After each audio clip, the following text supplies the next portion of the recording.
Hello दोस्तों, स्वागत है आपका अपने यूट्यूब चैनल अंबुज पाठशाला में। तो इस वीडियो में हम लोग JAC board half yearly exam 2024-25 के लिए क्लास 11th का सब्जेक्ट फिजिक्स का मोस्ट इम्पोर्टेंट वायरल क्वेश्चन देखने वाले हैं। यहाँ से क्वेश्चंस आपके एग्जाम में देखने को ज़रूर मिलेगा। तो चलिए वीडियो को स्टार्ट करते हैं। और वीडियो को स्टार्ट करने से पहले हमारे चैनल पर नए हो तो चैनल को सब्सक्राइब करके जरूर रख लीजिएगा। साथ ही वीडियो को अपने दोस्तों के पास भी शेयर कर दीजिएगा। और लेटेस्ट अपडेट और पीडीएफ के लिए आप लोग टेलीग्राम ग्रुप और व्हाट्सएप चैनल को ज्वाइन कर लीजिएगा। दोनों का लिंक डिस्क्रिप्शन में दिया हुआ है, ठीक है। साथ ही डिस्क्रिप्शन में आपको इंस्टाग्राम का भी लिंक दिया गया है।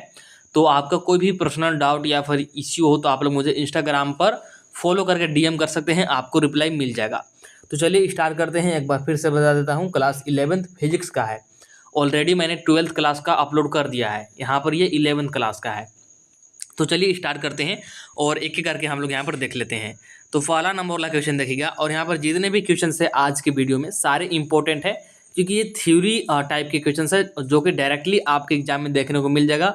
और थ्योरी टाइप के क्वेश्चन है तो ज़्यादा यहाँ पर एक्सप्लेन करने की ज़रूरत नहीं है। डायरेक्ट आपको इन सभी को याद रखना होगा। और ये थ्योरी वाले क्वेश्चन डायरेक्टली एग्जाम में आ भी जाते हैं, ठीक है। इसलिए सभी को ध्यान से कीजिएगा। तो पहला क्वेश्चन देखिए हमारे पास क्या है। How many variables are required to define the motion of a body in a plane. यानी कि प्लेन में मोशन ऑफ अ बॉडी को डिफाइन करने के लिए हमारे पास कितने वेरिएबल की ज़रूरत होगी, ये आपको बताना है। तो राइट आंसर हमारे पास क्या आ जाएगा, 2 वेरिएबल, यानी कि ऑप्शन नंबर बी हो जाएगा बिल्कुल करेक्ट। कौन कौन सा, एक्स और वाई। एक्स और वाई 2 वेरिएबल रहेंगे हमारे पास। तो motion of a body in a plane में हम लोग इसको क्या कर सकते हैं, दर्शा सकते हैं। तो ऑप्शन नंबर बी हो जाएगा बिल्कुल सही। हिंदी में क्वेश्चन देखिए क्या है। किसी समतल में किसी पिंड की गति को परिभाषित करने के लिए कितने चरों की आवश्यकता होती है, तो 2 चरों की, एक्स और Y generally. Option number B हो जाएगा सही। इसके बाद देखिएगा सेकेंड नंबर वाला क्वेश्चन हमारे पास क्या है। A body is exhibiting circular motion, what kind of motion can this be termed as. Hindi में देखिए क्या है यही क्वेश्चन। एक पिंड वृत्तीय गति कर रहा है, ठीक है। कोई पिंड है मतलब कोई वस्तु है, ठीक है, वृत्तीय गति कर रहा है। इस प्रकार की गति को क्या कहा जा सकता है, तो इस प्रकार की गति को हम लोग क्या बोल सकते हैं। तो देखिए चारों ऑप्शन को एक बार देखिए और आंसर देने का प्रयास कीजिए। तो राइट आंसर हमारे पास क्या जाएगा, राइट आंसर जाएगा हमारे पास मोशन इन अ प्लेन। तो इस प्रकार की गति को हम लोग मोशन इन अ प्लेन बोल सकते हैं, ठीक है।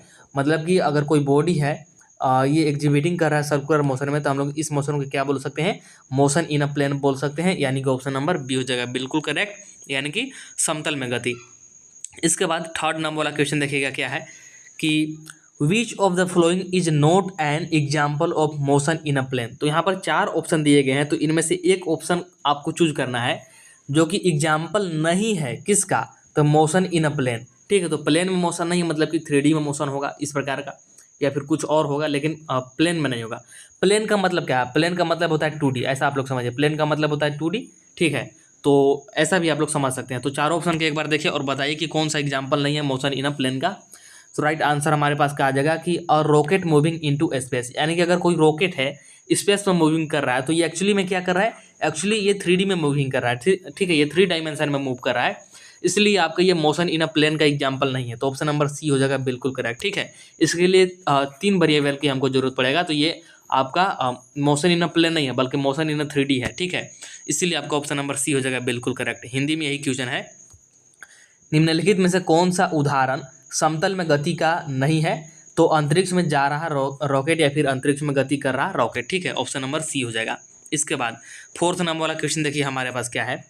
In how many independent direction can a vector in a plane be resolve. और हिंदी में इसी क्वेश्चन को देखते हैं तो क्या बोल रहा है, किसी समतल में एक वेक्टर को कितनी स्वतंत्र दिशाओं में विभाजित किया जा सकता है। आपके पास एक वेक्टर है, तो कोई समतल है आपके पास, तो उस समतल में कितनी स्वतंत्र दिशाओं में विभाजित किया जा सकता है उस वेक्टर को, ये आपको बताना है। तो राइट आंसर हमारे पास क्या जाएगा, राइट आंसर जाएगा हमारे पास क्या, 2 में, ठीक है। तो 2 डायरेक्शन में इसको हम लोग क्या कर सकते हैं, डिवाइड कर सकते हैं। यानी कि ऑप्शन नंबर बी हो जाएगा बिल्कुल करेक्ट, ठीक है। ऑप्शन नंबर बी हो जाएगा बिल्कुल करेक्ट। अगर जनरली बात करें तो जनरली एक्स और वाई डायरेक्शन में बोल सकते हैं, एक्स या फिर वाई क्वाड्रेंट में, ठीक है। इसके बाद आगे बढ़ते हैं। तो 5 नंबर वाला क्वेश्चन देखिए हमारे पास क्या है। Which of the following is not true about projectile motion. तो प्रोजेक्टाइल मोशन के बारे में कौन सा सही नहीं है ये आपसे पूछ रहा है। ठीक है, तो एक एक करके हम लोग यहाँ पर देखेंगे सारे एग्जाम्पल को। तो देखिए सबसे पहला एग्जाम्पल देखते हैं कि it is an example of motion in a plane. तो ये तो सही है। इसके बाद मतलब ये सही है इसलिए ये आंसर नहीं होगा, मतलब ये स्टेटमेंट सही है लेकिन आंसर हमसे गलत वाला पूछा है, गलत स्टेटमेंट ना। तो इसके बाद नेक्स्ट देखते हैं कि it is an example of motion along curve. ये भी सही है इसलिए ये भी नहीं होगा। It is not an example of motion in space, मतलब कि 3D का एग्जाम्पल है, क्योंकि ये 2D है तो 3D कैसे होगा, इसलिए ये भी सही बात बोल रहा है। तो ऑप्शन नंबर डी ही एक्चुअली बच रहा है, जो कि क्या है देखिए कि the acceleration keeps changing in projectile motion, जो कि गलत बात है। तो ऑप्शन नंबर डी हो जाएगा बिल्कुल करेक्ट, क्योंकि हमसे पूछा था नॉट ट्रू। हिंदी में इसी क्वेश्चन को देखें तो क्या आ जाएगा कि निम्नलिखित में से कौन प्रक्षेप्य गति के बारे में सही नहीं है। तो प्रक्षेप्य गति में त्वरण लगातार बदलता है, ये गलत बात है, इसलिए आपको ऑप्शन नंबर डी हो जाएगा बिल्कुल करेक्ट 5 नंबर वाले क्वेश्चन का। 6 नंबर वाला क्वेश्चन देखिए हमारे पास क्या है कि what is a vector quantity. तो एक वेक्टर क्वांटिटी क्या है, तो a quantity with both magnitude and direction. तो जिसके पास मैग्नीट्यूड और डायरेक्शन है उसी को हम लोग वेक्टर क्वांटिटी बोलते हैं। तो ऑप्शन नंबर सी हो जाएगा बिल्कुल करेक्ट। वेक्टर राशि क्या है, या फिर इसी को हम लोग बोलते हैं हिंदी में सदिश राशि। क्या बोलते हैं, सदिश राशि क्या है, तो परिमाण और दिशा दोनों वाली राशि को हम लोग सदिश राशि बोलते हैं। तो ऑप्शन नंबर सी हो जाएगा करेक्ट। इसके बाद 7 नंबर वाला क्वेश्चन देखिए हमारे पास क्या है, विच one of the following operations is valid. निम्नलिखित में से कौन सा ऑपरेशन मान्य है। ठीक है, तो कौन सा मतलब वैलिड है, कौन सा सही है, ये आपको बताना है। तो देखिए क्या बोल रहा है पहला कि वेक्टर मल्टीप्लाइड बाई स्केलर, यानी कि वेक्टर स्केलर के द्वारा मल्टीप्लाई हो सकता है, तो सही है। वेक्टर एडेड टू स्केलर, नहीं, वेक्टर को एडेड बाई स्केलर नहीं हो सकता है। कि फिर है कि वेक्टर सब्सक्रेटेड बाई स्केलर, ये भी नहीं हो सकता। वेक्टर डिवाइडेड बाई वेक्टर को वेक्टर से डिवाइड, तो ये भी नहीं हो सकता। ठीक है, राइट आंसर की बात करें तो क्या जगह हमारे पास which one of the following operations is valid पूछा है ना, तो वैलिड सिर्फ और सिर्फ ए होगा कि वेक्टर मल्टीप्लाइड बाई स्केलर, यानी कि ऑप्शन नंबर ए हो जाएगा बिल्कुल करेक्ट। ठीक है, निम्नलिखित में से कौन सा ऑपरेशन मान्य है, तो वेक्टर को स्केलर से गुना किया जा सकता है। जैसे अगर आपके पास है मान लीजिए 2i वेक्टर है, इसको हम लोग चाहे तो 2 से गुना कर सकते हैं। ठीक है, ऐसे। इसके बाद आगे बढ़ते हैं तो 8 नंबर वाला देखिए हमारे पास क्या है, 8 नंबर वाला देखिए क्या है, which of the following law of motion is related to inertia. पूछ रहा है कि which of the following law of motion, मतलब कि कौन सा लॉ ऑफ मोशन रिलेटेड है किससे, इनर्शिया से। हिंदी में इसको क्या बोलते हैं कि गति के निम्नलिखित नियमों, यहाँ पर कानून नहीं होगा बल्कि ये नियम होगा, नियमों, गति के निम्नलिखित नियमों में से कौन सा जड़त्व से संबंधित है। तो कौन सा होता है जिसको कि हम लोग जड़त्व का नियम भी बोलते हैं। तो राइट आंसर क्या जाएगा, राइट आंसर हो जाएगा फर्स्ट लॉ। तो फर्स्ट लॉ ऑफ जो होता है आपका motion, first law of motion, इसी को हम लोग जड़त्व का नियम भी बोलते हैं। तो ऑप्शन नंबर ए हो जाएगा बिल्कुल करेक्ट, प्रथम नियम। इसके बाद देखिए 9th नंबर वाला क्वेश्चन हमारे पास क्या है, which law of Newton helps in finding the force on body, यानी कि फोर्स ऑन बॉडी फाइंड करने के लिए हमारे पास कौन सा न्यूटन का लॉ हेल्प करता है। तो राइट आंसर क्या जाएगा, राइट आंसर हो जाएगा सेकेंड लॉ। सेकेंड लॉ क्या होता है, एफ इज इक्वल टू ए में, जो कि हमको बल का परिभाषा देता है। तो ऑप्शन नंबर बी हो जाएगा बिल्कुल करेक्ट। न्यूटन का कौन सा नियम किसी पिन पर बल ज्ञात करने में सहायक है, तो दूसरा नियम, कौन सा, दूसरा नियम। इसके बाद देखिए 10th नंबर वाला क्वेश्चन हमारे पास क्या है, which law of Newton helps in finding the reaction forces on a body.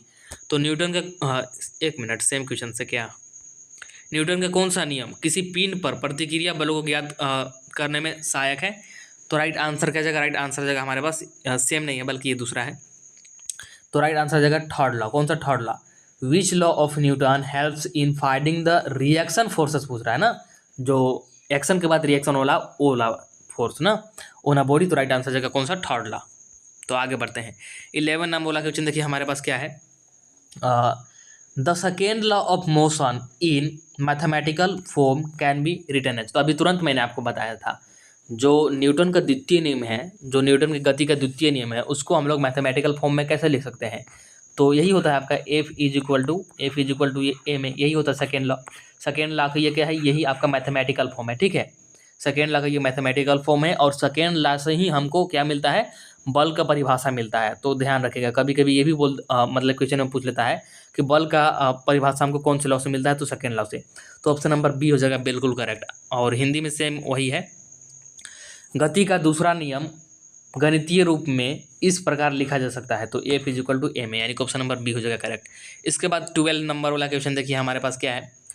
When we talk on a boat in still water the boat will, क्या बोल रहा है, जब हम स्थिर जल में नाव पर चलते हैं तो नाव, मतलब जैसे मान लीजिए आप लोग नदी वगैरह में कभी न कभी नाव पर बैठे होंगे, ठीक है, नदी वगैरह में या फिर कहीं तालाब वगैरह में नाव पर अगर बैठे होंगे या फिर देखे भी होंगे कोई मूवी वगैरह में, तो देखिए मान लीजिए किनारे पर नाव होता है, ठीक है, किनारे पर नाव होता है, तो जब हम लोग नाव पर चढ़ते हैं, ठीक है, तो नाव हल्का सा पीछे हो जाता है, ठीक है, नाव हल्का सा पीछे हो जाता है। क्यों? क्योंकि हम लोग वहाँ पर आगे चढ़ने का प्रयास करते हैं, जिसकी वजह से हमारा एक्शन तो आगे होता है लेकिन रिएक्शन पीछे की ओर होता है, इसीलिए नाव हल्का सा पीछे आने की कोशिश करता है।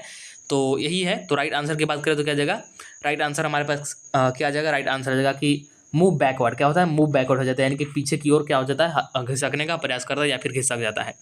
जब हम स्थिर जल में नाव पर चढ़ते हैं तो क्या होता है, तो नाव पीछे की ओर आ जाएगी, ठीक है। तो ऑप्शन नंबर बी हो जाएगा बिल्कुल करेक्ट, और क्यों आ जाएगी यहाँ पर मैंने आपको फुल एक्सप्लेन कर दिया। इसके बाद देखिए थर्ड नंबर वाला क्वेश्चन हमारे पास क्या है, देखिएगा, विच one of the following is not an example of the third law of motion. तो थर्ड लॉ ऑफ मोशन का कौन सा एक एग्जाम्पल नहीं है, ये आपको बताना है। तो देखिएगा ऑप्शन क्या है हमारे पास, वॉकिंग, और सॉरी मतलब ऑप्शन क्या है, सबसे पहले उसको हिसाब से चेक करेंगे। तो सबसे पहले है वॉकिंग। वॉकिंग आप लोग समझ रहे हैं, जो सुबह सुबह हम लोग मॉर्निंग में वॉक करते हैं उसी को बोल रहा है। तो क्या ये थर्ड लॉ ऑफ मोशन का एग्जाम्पल है, तो बिल्कुल है, इसीलिए आपका ये तो नहीं होगा।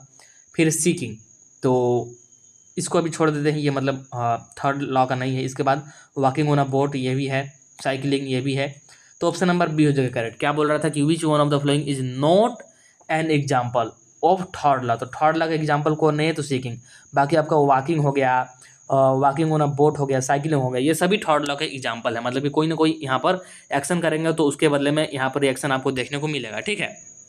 इसके बाद मतलब हिंदी में यही क्वेश्चन है कि निम्नलिखित में से कौन सा तीसरे गति नियम का उदाहरण नहीं है, तो सेकिंग, ठीक है, ऑप्शन नंबर बी हो जाएगा बिल्कुल करेक्ट। इसके बाद देखिए 14 नंबर वाला क्वेश्चन हमारे पास क्या है, which of the following is the correct formulation for the second law of motion.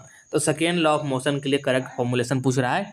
तो राइट आंसर क्या जाएगा, राइट आंसर आ जाएगा हमारे पास F is equal to V D M by D T plus M A में। तो option number C हो जाएगा बिल्कुल करेक्ट, ठीक है। तो गति के दूसरे नियम का सही सूत्रीकरण कौन सा है, तो F is equal to V D M by D T plus M A में आ जाएगा। तो ऑप्शन नंबर सी हो जाएगा बिल्कुल करेक्ट। इसके बाद आगे बढ़ते हैं। तो 15 नंबर वाला क्वेश्चन देखिए हमारे पास क्या है, people sitting in a moving बस, मतलब कोई चलता हुआ बस है और उसमें लोग बैठे हुए हैं, experience a jerk when the bus stop, this is due to, ठीक है। तो क्या होता है हिंदी में, मतलब इसको थोड़ा सा देखते हैं। चलती बस में बैठे लोग बस रुकने पर झटका महसूस करते हैं, या फिर ऐसा बोल सकते हैं कि आगे की ओर झुक जाते हैं, ठीक है। या तो झटका महसूस करते हैं ऐसे भी पूछ लेगा, या फिर आगे की ओर झुक जाते हैं ऐसे पूछ लेगा। तो यह किस कारण से होता है ये आपको बताना है। तो राइट आंसर क्या जाएगा, राइट आंसर हमारे पास क्या जाएगा, राइट आंसर जगह हमारे पास इनर्शिया ऑफ मोशन, ठीक है, इनर्शिया ऑफ मोशन के कारण, यानी कि ऑप्शन नंबर ए हो जाएगा करेक्ट। या फिर इसी को हम लोग बोल सकते हैं फर्स्ट लॉ ऑफ मोशन के कारण, क्योंकि फर्स्ट लॉ ऑफ मोशन की हम लोग लॉ ऑफ इनर्शिया या फिर इनर्शिया ऑफ मोशन बोलते हैं, ठीक है। मतलब कि जैसे बस में बैठे हुए लोग हैं, ठीक है, और बस चल रहा है, बस चल रहा है तो हमारा जो बॉडी है ये भी क्या चाहता है कि मतलब रुके ना, ठीक है, बस चल रहा है तो चलता ही जाए और उसी गति से हमारा जो मतलब शरीर है ये भी मेंटेन रहे। लेकिन बस अचानक से रुक जाता है तो ये हमको अचानक से आगे की ओर मतलब झुक जाते हैं, ठीक है। तो ऑप्शन नंबर ए हो जाएगा बिल्कुल करेक्ट। इसके बाद देखिए 16 नंबर वाला क्वेश्चन हमारे पास क्या है, passenger sitting in a stationary car experience a jerk when the car suddenly starts, this is due to. Hindi में देखिएगा कि स्थिर कार में कैसा है, कार स्थिर है, इसमें बैठे यात्री कार के अचानक शुरू होने पर झटका महसूस करते हैं। या फिर इसको कैसे पूछ लेगा कि स्थिर कार में बैठे हुए यात्री हैं और जब कार अचानक से स्टार्ट होता है तो यात्री पीछे की ओर झुक जाते हैं।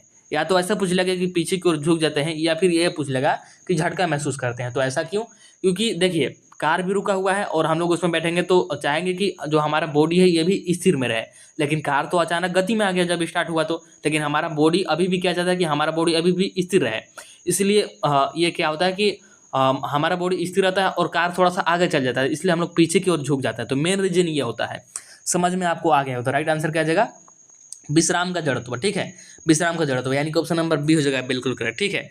और ये सिर्फ विश्राम का जड़त्व नहीं देगा, सिर्फ गति का जड़त्व, फिर गति का दूसरा नियम, गति का तीसरा नियम ऐसे दे देगा। ठीक है, तो उस जगह पर हम लोग क्या करेंगे, उस जगह पर हम लोग गति का जड़त्व या फिर गति का प्रथम नियम चूज कर लेंगे। तो ऑप्शन नंबर यहाँ पर तो फिलहाल बी हो जाएगा करेक्ट, यानी कि इनर्शिया ऑफ रेस्ट हो जाएगा यहाँ पर करेक्ट, ऑप्शन नंबर बी हो जाएगा करेक्ट। ठीक है, क्योंकि इसने इनर्शिया के यहाँ पर दे दिया सारे, मतलब बोल सकते हैं टाइप्स कि inertia of motion, rest, turning, acceleration. तो यहाँ पर इनर्शिया का ही सारा दे दिया, इसलिए हम लोग इनर्शिया ऑफ रेस्ट यहाँ पर चूज करना पड़ेगा, ऑप्शन नंबर बी। इसके बाद देखिए लास्ट वन है हमारे पास, क्या है, a straight moving bus takes a sharp right turn. तो एक मतलब बस है और बस चल रहा है और क्या करता है कि राइट टर्न लेता है, ठीक है, अचानक से। What will happen to the passenger seating inside. तो जो बस के अंदर बैठे हुए पैसेंजर है तो उनके साथ क्या होगा, ये आपको बताना है।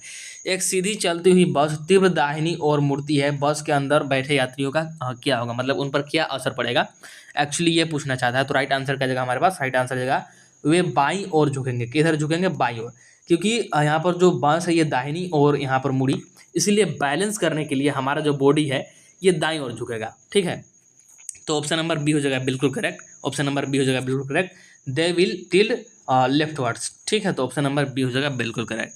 तो इस वीडियो में जितने भी मैंने यहाँ पर मोस्ट इंपॉर्टेंट वायरल क्वेश्चन लिए थे सारे के सारे मैंने आपको बता दिए विथ हिंदी एंड इंग्लिश, और साथ में आपको एक्सप्लेन भी कर दिया यहाँ पर फुल, जहाँ पर भी एक्सप्लेन करने की ज़रूरत थी। तो आई थिंक आपको वीडियो पसंद आया होगा, वीडियो पसंद आया हो तो वीडियो को लाइक ज़रूर कर दीजिएगा, चैनल को सब्सक्राइब करके जरूर रख लीजिएगा, साथ ही वीडियो को अपने दोस्तों के पास शेयर जरूर कीजिएगा। चलिए मिलते हैं नेक्स्ट वीडियो में, तब तक के लिए tata bye bye, see you in the next video. अभी और अब आपको मैक्सिमम वीडियो प्रोवाइड करने की कोशिश करूँगा क्योंकि आपका एग्जाम नज़दीक है। तो चलिए मिलते हैं नेक्स्ट वीडियो में।